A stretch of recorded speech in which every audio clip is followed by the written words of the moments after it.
नक्षत्राय नमो कार्तिकेश्वराय नमो राधा कृष्ण भ्यां नमो गंगा दामोदर भ्यां नमो। संध्यारे समस्त ओसैटी मानकु बा जो माने यहाको ओषा भाव पालन करुचंती समस्तंकर अपराध विमोचन हो ये प्रार्थना आमे करवा उचित। जीवन को समीक्षा करवा होची कार्तिक व्रतर बाहर वर्षक तक आम जहाँ कले ता भितर आमर मिछ केते सत केते भूल केते ठीक केते सेटा को समीक्षा करने सहित तार प्रतिकार आम करने प्रतिकार होची प्रथम प्रतिकार प्रभात स्नान, द्वितीय प्रतिकार मंगल आरती दर्शन, तरी निकट में मंदिर थी मंगल आरती दर्शन करिवो।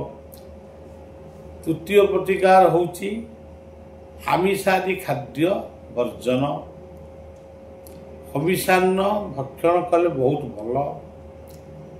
सोमवार दिन शिवंकर पूजन, शिवंकर चिंतन, गोपाल सहस्र नाम पाठ किबा गोपालंकर पूजन, तुलसी पूजन, बालुकेश्वर पूजन, धवलेश्वर ओषा यही भली अनेक प्रकार मार्ग को नहीं ये कार्तिक मासटी धर्म मास बोली संबोधन करा जाए। धर्म कहिले चिता चंदन माली पैटा भीतर जे धर्म अच्छी ये कथा संपूर्ण ठीक नुहे। धर्मर भावना सृष्टि होगा ये सब होची गोटे मार्ग।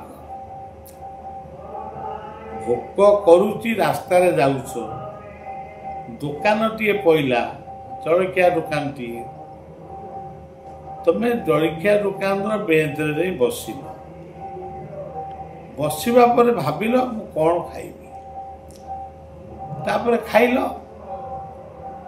सेठी हला माने आत्मसंतुष्ट बोल तो कही हेनी, से गुटा कहला तुमर भोक मरा संतुष्ट खाद्य। भोक को पेट रखी पेट भोक मुख्य लाज बोली कहा जाए।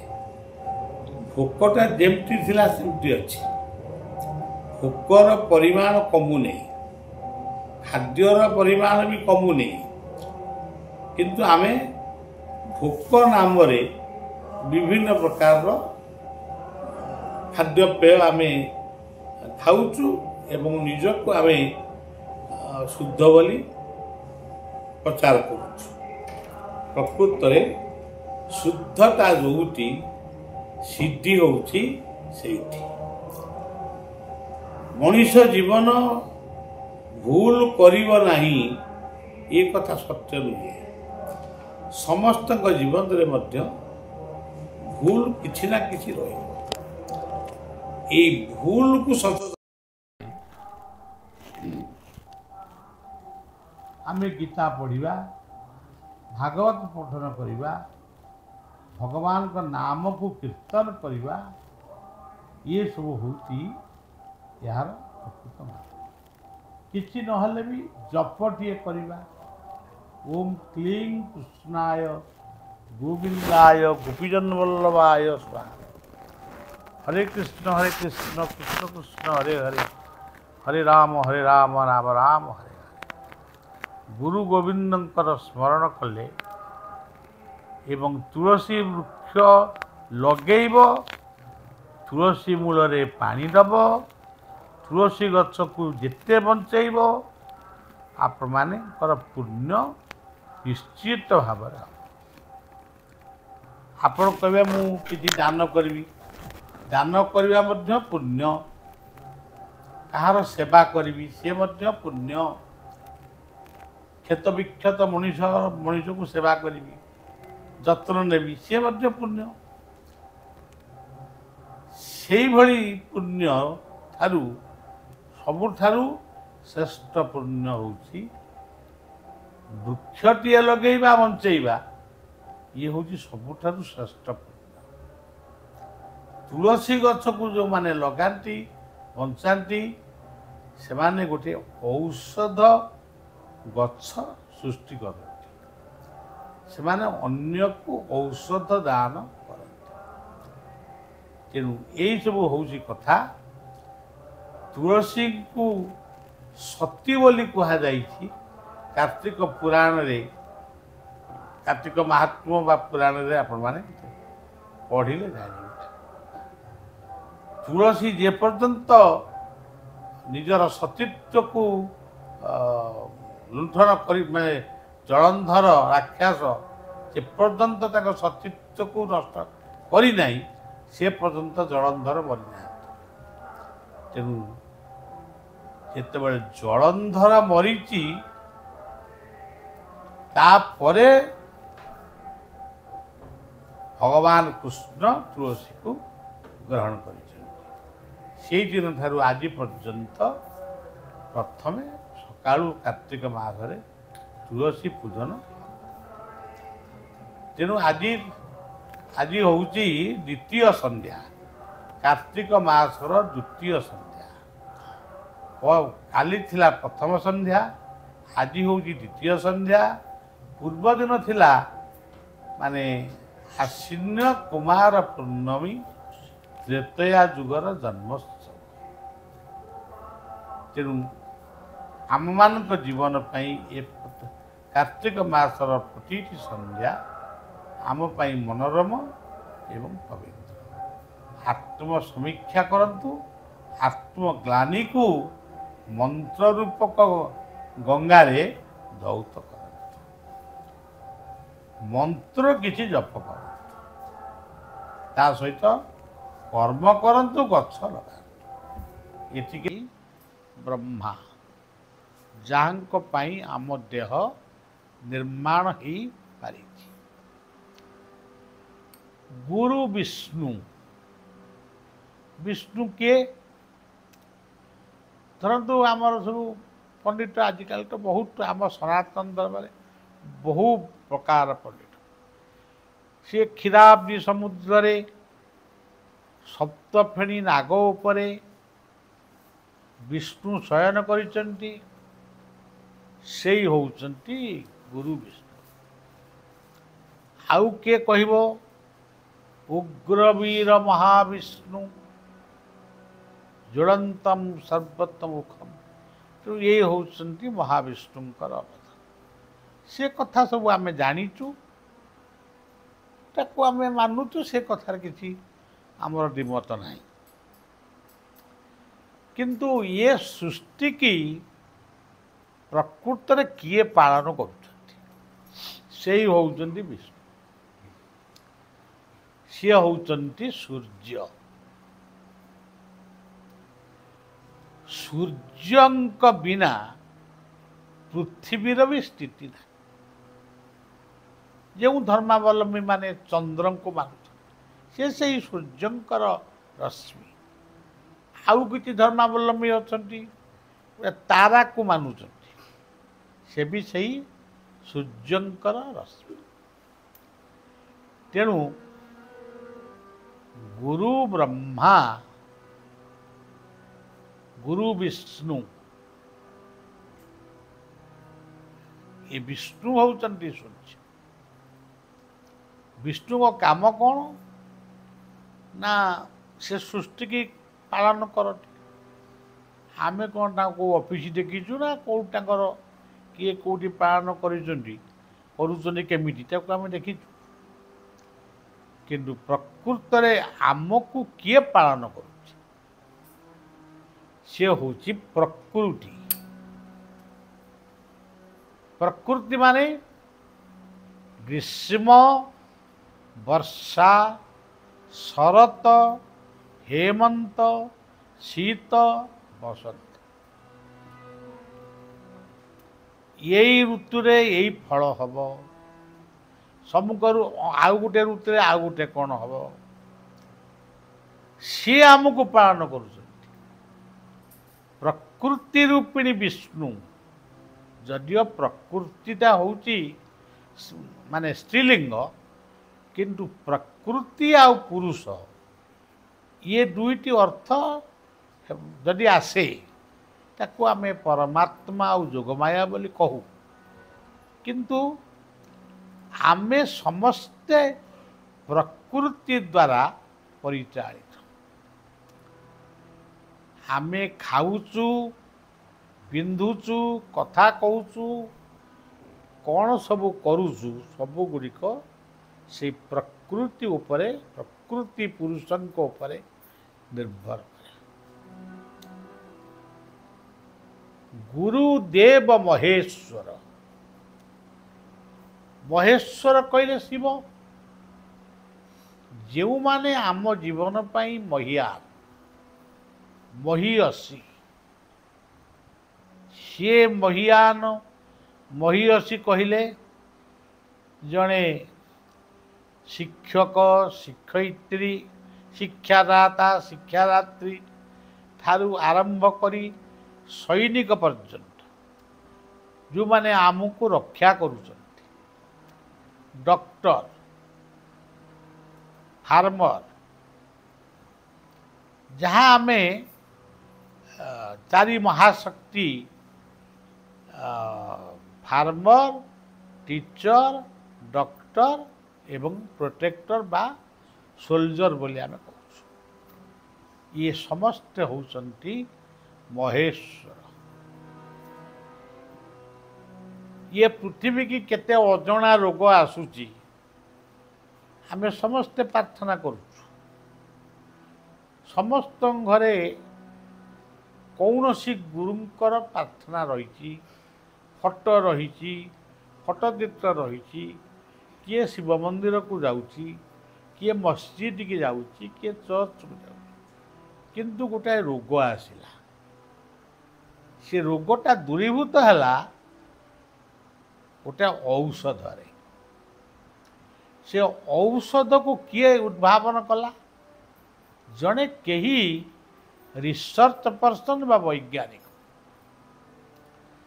ताकू प्रयोग कले किए डॉक्टर माने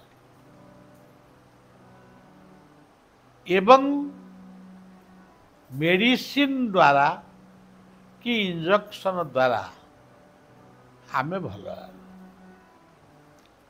आमे कहवा ताहले आउ बा साधु सन्तंकर प्रार्थना कि जहाँ देवादेवी पूजा एगुड़ा सब व्यर्थ सेटा भी नुहे आमरी प्रार्थना जितेबाला से अदृश्य सतांक पाखरे पहुँची जाए सी उपाय को बटाती जिते लोक ए दुनिया रे असंती किए वैज्ञानिक पशुपक्षी पर्यंत गीता हूँ वास्तववाद शास्त्र से समस्त को ग्रहण कर तेणु यही माने होउचंती महेश्वर मु निजे उपलब्धि करिछि मोर पिला दिने मु कलरा देखिछि मोर पिलादिन जीवन रे बसंत गोटे रोग टेला तापरे मेलेरिया ना कौन गोटे रोग आईला आम सब टीका नहीं एबे तो कोरोना आईथिला आ पूर्व डेंगू बोलता ज्वर आईथिला एमती सबू जेते कथा आसीची तार उपाय निराकरण से प्रभु करिचंती किंतु मनीष माध्यम यही माने होउचंती महेश्वर तेणु आमे कहूचु गुरु ब्रह्मा गुरु विष्णु गुरुदेव महेश्वर ଦେବତା କହିଲେ ଆମେ ଭାବୁ ଆମେ ଏଇ ହିନ୍ଦୁ ବାଲା ହବୁ ଦେବତାଙ୍କୁ ମାନୁ, ଆଉ ଦେବତାଙ୍କୁ କେହି ମାନୁନାହାନ୍ତି। ବର୍ଷା ଆମର ଦେବତା, ଆମ ପାଣି ହେଉଛି ଆମର ଦେବତା,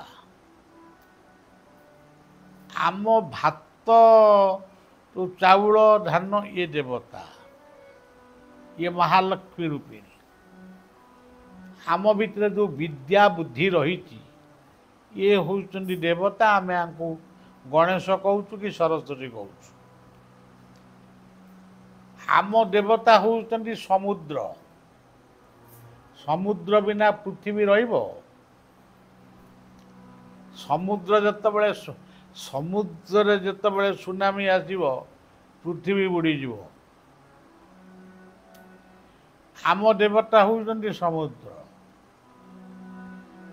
ଆମ ଦେବତା ହେଉଛନ୍ତି ସୂର୍ଯ୍ୟ। ବର୍ତ୍ତମାନ ପାହାଡ଼ ପର୍ବତ ଜଙ୍ଗଲ ବୃକ୍ଷ ଯେତିକି ଅବକ୍ଷୟ ହେଉଛି ଉତ୍ତାପ ସେତିକି ବଢ଼ୁଛି। ହିମାଳୟର ବରଫ ଖଣ୍ଡ ମଧ୍ୟ ତରଳୁଛି, ସମୁଦ୍ରକୁ ମାନେ ସୁନାମି ସୃଷ୍ଟି କରୁଛି। ତେଣୁ ଦେବତା କିଏ? ଯେତେବେଳେ ପ୍ରଳୟ ଆସିବ ସେତେବେଳେ କ'ଣ ହିନ୍ଦୁମାନେ କେବଳ ରହିବେ ଆଉ ସମସ୍ତେ ମରିଯିବେ? ନା, ସମସ୍ତେ ଇଏ ଜଗତ, ସେ ଯେଉଁ ଧର୍ମ ଯେଉଁ ଭାଷା ଯେଉଁ ଖାଦ୍ୟପେୟର ମଣିଷ ସେ ହୁଅନ୍ତୁ, କଳା ହୁଅନ୍ତୁ ଗୋରା ହୁଅନ୍ତୁ, ସମସ୍ତେ ଦେବୀ ସେଇ ଦେବୀ ଦେବତାଙ୍କୁ ମାନୁଛନ୍ତି କିନ୍ତୁ ଫାଙ୍କୁଛନ୍ତି। ଆମେ ସେ ଅମୁକ ଠାକୁରଙ୍କ ଭୋଗ ଖାଇବୁନି। ତାହେଲେ ତମେ ହିଁ ପ୍ରମାଣ କରୁଛ ଠାକୁର ଭୋଗ ଖାଆନ୍ତି।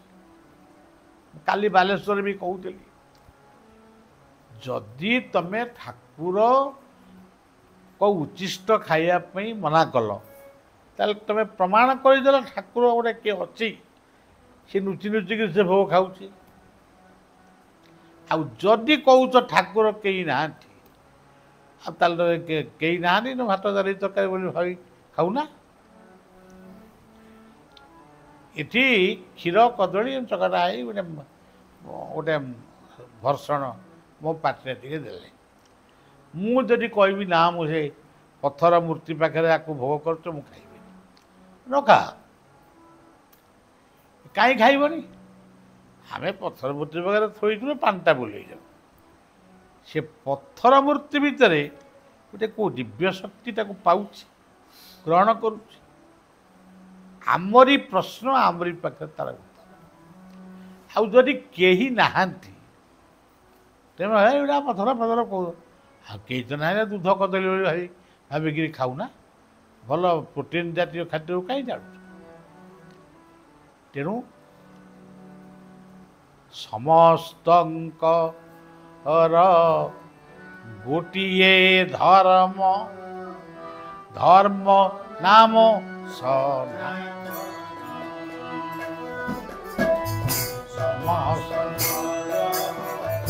ଗୋଟିଏ ଧର୍ମ, ଧର୍ମ ନାମ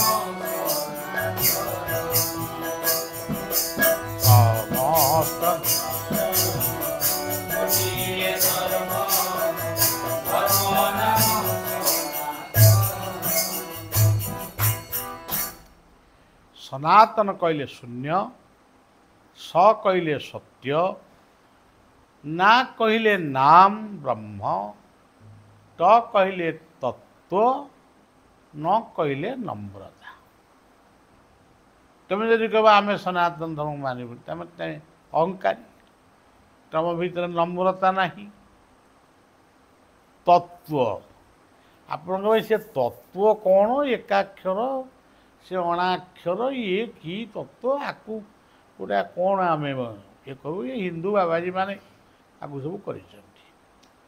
ମୁଁ ସେ କଥାକୁ ବି କହୁନି, ସେ କଥା ବି ତମେ ମାନୁନା, ଆମେ ବି ମାନିବୁନି।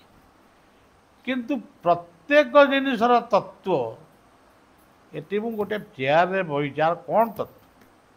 ଏ ଚେୟାରର ଯଦି ତତ୍ତ୍ୱ ନାହିଁ ତାର ଆରି ଉପରେ କାହିଁକି ବସିଲି? ଇଏ ଖଟର ଯଦି ତତ୍ତ୍ୱ ନାହିଁ ତା ଉପରେ କାହିଁ ଶୋଇଲି? ଭାତ ଖାଇଲି, ରୁଟି ଖାଇଲି, ଅମୁକ ପରିବା ଖାଇଲି, କାହିଁ ତାକୁ ସବୁ ଖାଉଛ? ତାର କିଛି ତତ୍ତ୍ୱ ଅଛି।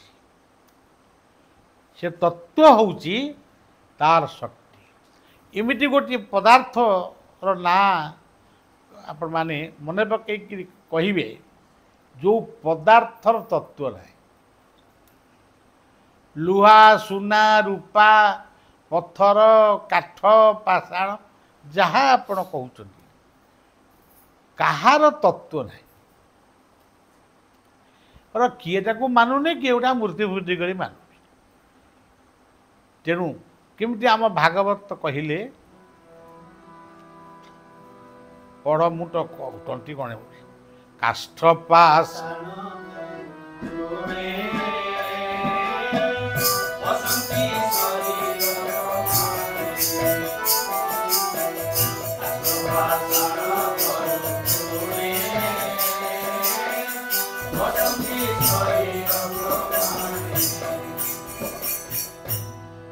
ଗୋଟେ ଇତିହାସ ଭିତରେ ଲେଖା ହେଇଛି ଆମ ଜଗନ୍ନାଥଙ୍କୁ କଳା ପାହାଡ଼ ପୋଡ଼ିଦେଲା।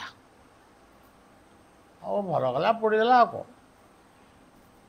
ଇଏ ତମ ଜଗନ୍ନାଥଙ୍କୁ ସେ କହିବା ତମ ଜଗନ୍ନାଥ, ତମ ଜଗନ୍ନାଥଙ୍କୁ ପୋଡ଼ିଦେଲେ, ତମ ଜଗନ୍ନାଥଙ୍କୁ ସମୁଦ୍ରରେ ଫିଙ୍ଗିଦେଲେ, ତମ ଜଗନ୍ନାଥଙ୍କୁ ଜୁମା ମସଜିଦ ଉପରେ ପକାଇଦେଲେ, ତମ ଜଗନ୍ନାଥଙ୍କୁ ସମୁଦ୍ରରେ ଫୋପାଡ଼ିଦେଲେ।